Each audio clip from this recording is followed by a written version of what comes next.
মধ্যে তাকে কোলে করে নিয়ে বসেছিল। কেন?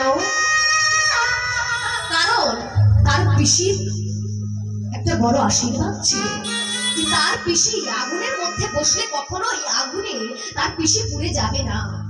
তাই তার পিসি সেই আশীর্বাদের অপব্যবহার করে নিজের দাদার ছেলেকে কোলে নিয়ে বসেছিল আগুনের মধ্যে। ভগবান সেই আশীর্বাদকে ক্ষয় করে দিলেন, আর আগুনের মধ্যে পুড়ে ছাই হয়ে গেল কে? প্রহ্লাদের পিসি। প্রহ্লাদ ঠাকুর বেঁচে গেল। যখন শেষ পর্যায়ে এসে বললে, তোকে আজকে কে বাঁচায় আমি দেখবো, হিরণ্যকশি আজ প্রহ্লাদ ঠাকুরকে বললেন, শোন প্রহ্লাদ, আজকে আমি দেখতে চাই তোকে তোকে কে এসে বাঁচায়। তোকে তোর ভগবান এসে বাঁচাবে? কে আসে আজকে আমি দেখতে চাই।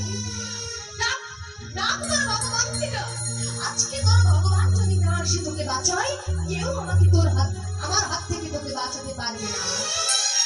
প্রহ্লাদ ঠাকুর চিৎকার করে ডেকে উঠেছিল ভগবান শ্রীকৃষ্ণকে। ভগবান শ্রীকৃষ্ণ নৃসিংহ রূপ নিয়ে স্তম্ভ ভেঙে এসেছিল, আর হিরণ্যকশিকে নিজের হাঁটুর মধ্যে নিয়ে নিজের তার পেট ছেদ করেছিল।